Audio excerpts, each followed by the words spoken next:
అక్క ఈ బడ్జెట్ ఉంది కదక్క, మీరు సరే అక్కడికి చెప్తా, దీన్ని కొంచెం సీరియస్గా తీసుకోండి అక్క. దీని ముందే ఇస్తారు మీకు, దీంట్లో ఒకసారి చూడండి మీరు, అది ఓపెన్ చేయండి, ముందు పెట్టిన పేపర్ ఓపెన్ చేస్తే అంటే దీన్ని ఎలా చదవాలని ఒక చిన్న సూచన మాత్రమే చేస్తారు, మీకు తెలియదని కాదు, పెద్దలందరికీ తెలుసు. ఎందుకంటే లేకపోతే ఏంటి, ఈ ముందు ఉన్న వరుసలో నలుగురు మాత్రమే మాట్లాడుతూ లేదా వెనకాల ఒకరిద్దరు మాట్లాడుతూ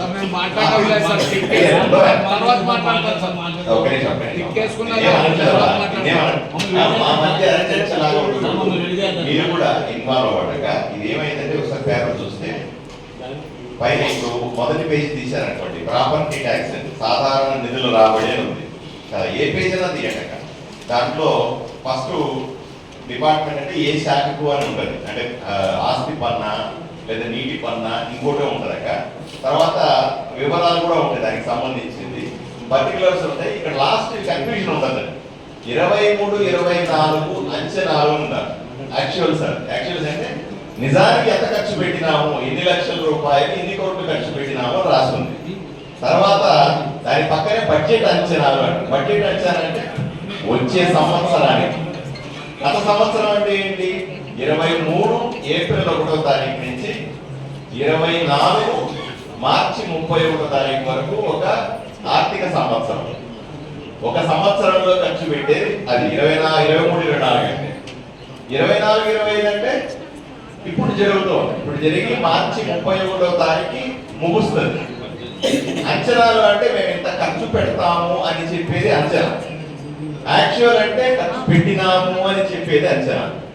సవరించడం అంటే ఏంటి, ఎంత సవరిస్తారు, ఇంత ఖర్చు పెట్టాలనుకున్నాం, ఇంత పెట్టినాం కాబట్టి ఇంతే అవుతుంది అని మళ్ళీ సవరించడం. 3 పదాలని మీరు స్పష్టంగా అర్థం చేసి వీళ్ళు ఇలా బుక్ చూసి మీరు భయపడద్దు, కన్ఫ్యూజ్ అవ్వద్దాక. మీరందరూ యాక్టివ్గా దీన్ని చదువుకొని యాక్టివ్గా దీంట్లో చర్చలో పాల్గొంటే మరింత బాగుంటుందని నా ఉద్దేశం. మీరు చదవడం అలవాటు చేసుకోవాలి. 3 పదాలక. యాక్చువల్స్ అంటే ఏంటి, నిజంగా పెట్టింది ఎంత అనేది మొదట ఉండదక.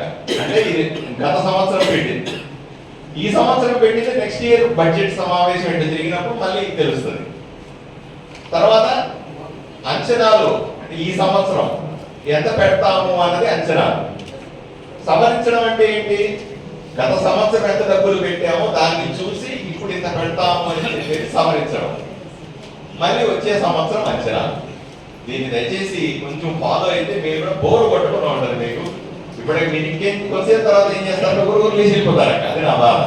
ఓపిక కూర్చొని చివరి దాకా ఉండి మీరు కూడా చర్చలు పాల్గొంటే ఆ ఊరికి మంచి జరుగుతుందాక, మీకు కూడా కొంత నాలెడ్జ్ వస్తుంది. లేకపోతే ఏదో మా మధ్య గొడవలాగా తయారయ్యి మేమే మాట్లాడుకుంటా ఉంటాం, చివరికి జనాలు అలసిపోయి అలిగిపోయి 2 సార్లు టీ తాగి కూర్చుంటాం. ఓకేగా, చూస్తారా కొద్దిగా చూడండి కదా, చేసుకుని చూడండి, అర్థం చేసుకోండి అక్క.